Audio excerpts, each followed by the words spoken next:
당신을 법정 앞에서 때린 사람들이 몇 해 뒤 당신이 다시 품어야 할 사람들이라면 당신은 그들을 위해 편지를 쓸 수 있을까요? 바울 곁에 앉아 한때 자신을 조롱하던 도시를 향해 은혜와 평강이 있기를이라고 적을 수 있을까요? 오늘 이야기의 주인공은 이름조차 짧게 스쳐 지나가는 사람, 그러나 복음이 한 사람을 어디까지 바꾸는지를 보여주는 인물, 소스데네입니다. 나는 가끔 성경을 읽다가 이런 생각을 합니다. 왜 하나님은 어떤 사람은 길게 설명하시고 어떤 사람은 단 두세 구절만 남기셨을까? 그런데 이상하게도 짧게 지나가는 이름 하나가 오래 남을 때가 있습니다. 소스데네가 그렇습니다. 사도행전에서 처음 만나는 소스데네는 고린도의 회당장입니다. 고린도는 단순한 도시가 아닙니다. 사람이 모이고 돈이 흐르고 문화가 부딪히고 자존심이 치열하게 경쟁하던 곳. 그 한복판에서 회당장은 유대 공동체의 얼굴 같은 자리였습니다. 이 말은 곧 소스데네가 이름 없는 군중이 아니라 책임을 지는 사람, 공동체를 대표하는 사람이었다는 뜻입니다. 그런데 바로 그 고린도에 바울이 들어옵니다. 안식일마다 회당에서 말씀을 강론하고 예수가 그리스도이심을 전합니다. 누군가에게는 생명의 소식이었지만 누군가에게는 질서를 흔드는 소리였습니다. 특별히 회당장에게는 더 그랬을 것입니다. 왜냐하면 바울의 복음은 단순한 의견 차이가 아니라 공동체의 중심을 뒤흔드는 선언이었기 때문입니다. 이미 앞선 회당장 그리스보가 예수를 믿었습니다. 회당장 하나가 무너졌다는 건 체면 하나가 무너진 것이고 권위 하나가 흔들린 것입니다. 그 뒤를 이어 자리에 오른 소스데네는 어쩌면 누구보다 긴장했을지 모릅니다. 무너지는 질서를 막아야 했고 공동체를 지켜야 했고 적어도 그는 그렇게 믿었을 것입니다. 그래서 그는 바울을 문제로 보았을 가능성이 큽니다. 복음을 진리로 보기보다 공동체를 흔드는 위험으로 보았을 것입니다. 결국 유대인들은 바울을 갈리오 총독 앞에 끌고 갑니다. 이 사람은 율법을 거슬러 하나님을 경외하게 만든다. 그 고소의 현장 한가운데 소스데네가 있었습니다. 그는 대표였을 것입니다. 선두였을 수도 있고 적어도 공동체의 얼굴이었을 것입니다. 그런데 결과는 어땠습니까? 갈리오는 이 문제를 다루지 않겠다며 사건을 밀어냅니다. 그 순간 군중은 소스데네를 붙잡고 법정 앞에서 때립니다. 저는 이 장면이 늘 마음에 걸립니다. 왜 하필 소스데네였을까?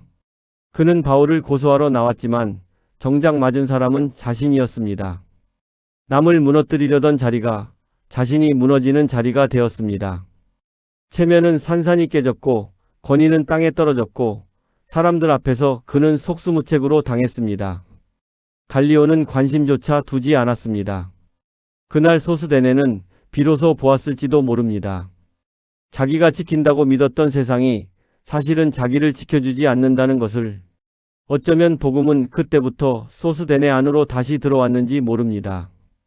바울의 말이 옳아서가 아니라 자신의 방식이 무너졌기 때문입니다. 우리는 종종 무너진 자리에서야 진실을 듣습니다. 자존심이 살아있을 때는 은혜가 안 들리고 체면이 남아있을 때는 십자가가 안 보입니다. 하지만 모든 것이 깨진 후에는 이전에는 들리지 않던 말이 들리기 시작합니다. 두려워하지 말고 말하라. 내가 이 성중에 내 백성이 많다. 바울에게 주셨던 그 하나님의 마음이 언젠가 소스데네에게도 닿았을 것입니다. 그리고 시간이 흐릅니다. 놀랍게도 고린도전서 1장 1절에서 우리는 전혀 다른 장면을 만납니다. 하나님의 뜻을 따라 그리스도 예수의 사도로 부르심을 받은 바울과 및 형제 소스데네는, 여기서 소스데네는 더 이상 회당장이 아닙니다. 더 이상 반대편의 대표도 아닙니다. 이제 그는 형제입니다. 바울 곁에 선 사람입니다. 바울과 함께 고린도 교회에 편지를 보내는 사람입니다. 저는 이 대목에서 숨이 멎는 것 같습니다. 법정 앞에서 맞던 그 사람, 바울을 적대하던 그 사람, 공동체의 체면을 지키려 했던 그 사람이 이제 바울 곁에 앉아 고린도 교회를 향해 편지를 보냅니다. 그것도 어떤 편지입니까? 분열과 다툼과 미성숙으로 흔들리는 교회를 향한 권면의 편지입니다. 만약 소스데네가 사도행전의 그 소스데네와 같은 인물이라면 그는 자신을 넘어 복음을 택한 것입니다. 상처보다 은혜를, 수치보다 사명을, 과거보다 부르심을 택한 것입니다. 상상해 봅니다. 바울이 말을 이으면 소스데네가 옆에서 그 말을 따라 적고 있었을지도 모릅니다. 고린도에 있는 하나님의 교회 곧 그리스도 예수 안에서 거룩하여지고 성도라 부르심을 받은 자들에게 이 문장을 적는 그의 손은 떨리지 않았을까요? 그 도시에서 그는 맞았습니다. 그 도시에서 그는 무너졌습니다. 그 도시에는 자신을 알던 사람들이 있었습니다. 그런데도 그는 편지를 씁니다. 정죄가 아니라 회복을 위해, 복수가 아니라 복음을 위해. 이게 복음입니다. 복음은 사람을 단순히 착하게 만드는 것이 아닙니다. 복음은 방향을 바꿉니다. 서 있던 편을 바꾸고 지키던 자존심을 내려놓게 하고 이전에는 원수처럼 보이던 사람을 형제로 품게 합니다. 소스데네는 아마 대단한 설교 한 편 남기지 않았을 것입니다. 유명한 업적도 없습니다. 나이도, 성장 배경도, 경력도 거의 남아있지 않습니다. 그런데도 그는 강하게 말합니다. 한 사람은 자신의 과거보다 하나님의 은혜가 더 크다는 사실을 증언할 수 있다고.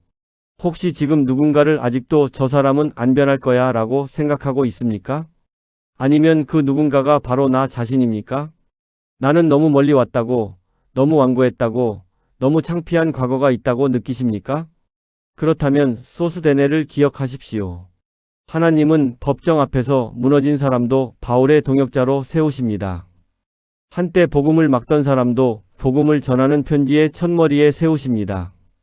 하나님은 우리의 실패를 마지막 문장으로 두지 않으십니다. 소스데네의 인생은 길게 기록되지 않았습니다. 하지만 어쩌면 그래서 더 선명합니다. 그는 말보다 자리로 증명한 사람입니다. 반대편에 서 있다가 은혜 앞에 무릎 꿇고 결국 바울 곁에 서게 된 사람. 그리고 저는 오늘 그 짧은 이름 앞에서 이렇게 고백하게 됩니다. 주님, 나도 그렇게 바꿔주십시오. 내 상처보다 은혜를 크게 하시고 내 체면보다 복음을 크게 하시고 내 과거보다 부르심을 크게 하소서. 법정 앞에서 맞던 소스데네는 끝난 사람이 아니었습니다. 하나님 손에 붙들리자 그는 바울과 함께 편지를 여는 사람이 되었습니다. 그러니 기억하십시오. 당신의 가장 수치스러운 장면이 하나님 이야기의 마지막 장면은 아닙니다.